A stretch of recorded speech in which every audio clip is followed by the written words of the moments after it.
Just hours after midnight, a raid with more than 100 U.S. aircraft shocked Washington's core, triggering the secret drafting of an emergency legal break before sunrise. When the president invoked new powers no one expected, even his own party flinched. What really happened inside those halls? And how close did we come to a different America? The first steps unfolded in total darkness.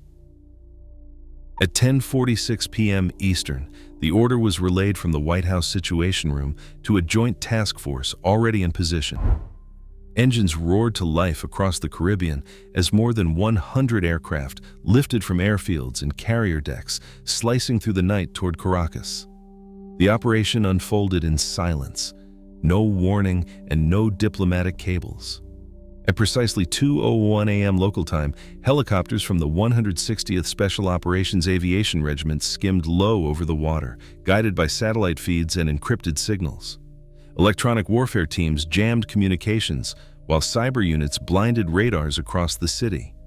On the ground, Delta Force teams breached the compound's perimeter under the cover of darkness. For 3 hours, the operation held the Venezuelan capital in a state of confusion and fear. Explosions rattled airbases, power grids flickered, but the main objective was swift: apprehend Nicolas Maduro and Celia Flores before dawn. By 3:29 a.m. Eastern, every American aircraft was outbound, leaving behind no U.S. casualties, not a single life lost among the raiders. The scale and speed of the action left even seasoned commanders stunned. The president's will had moved with absolute force, and the mission was done before most in Washington even knew it had begun. Before dawn broke over Capitol Hill, attorneys from the House Constitutional Caucus filed a motion demanding immediate debate on the president's authority to deploy force abroad. The motion, styled after the War Powers Resolution, triggered a mandatory floor discussion. Congress would have to confront the question in public, not behind closed doors. By statute, such a filing guarantees lawmakers the right to challenge military action and compels leadership to schedule a vote within days. The legal mechanics rest on the National Emergencies Act and the War Powers Framework, giving Congress a lever to check executive power, even if only briefly. The caucus lawyers, steeped in constitutional law, argued that the president's unilateral action risked eroding the separation of powers. Their filing did not halt the operation in Caracas, but it forced the House to reckon with its own authority.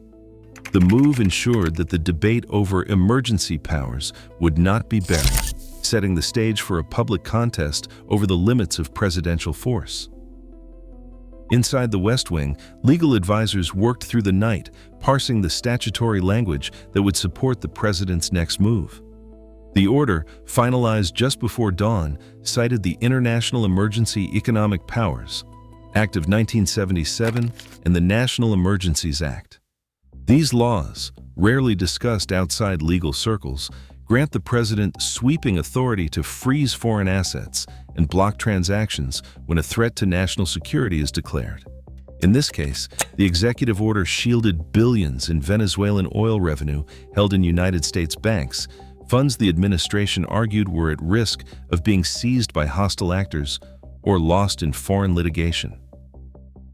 White House counsel stressed that the statutes require only a formal finding of an unusual and extraordinary threat, a threshold easily met in the aftermath of the Caracas raid. Once invoked, the International Emergency Economic Powers Act unlocks more than 150 powers, from asset freezes to trade restrictions, without waiting for Congress.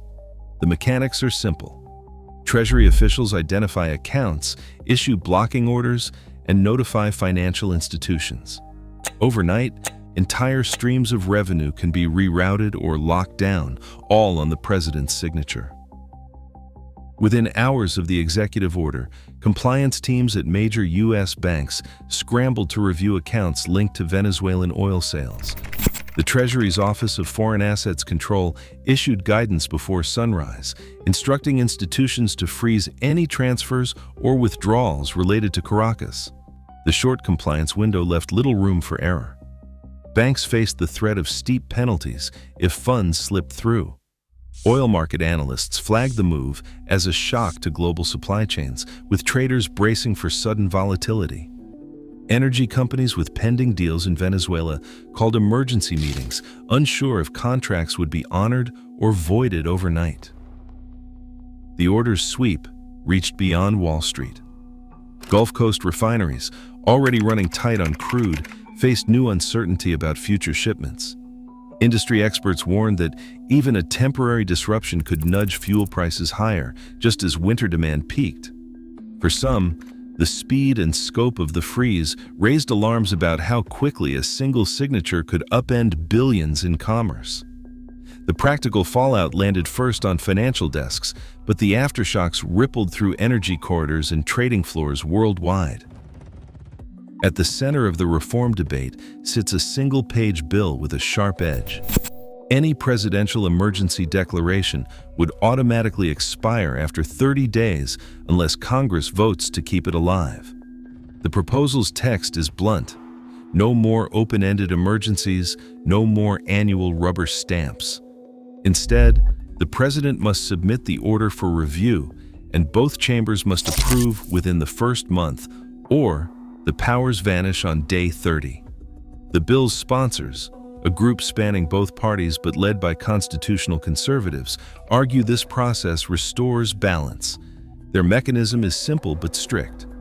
Emergency powers start strong, but Congress holds the only key to renewal.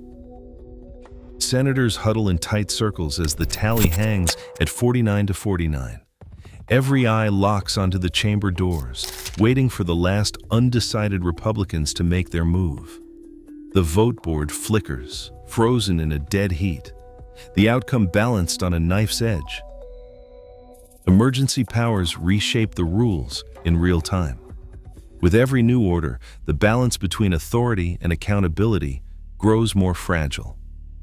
Democracy endures only if we keep asking, who decides and why?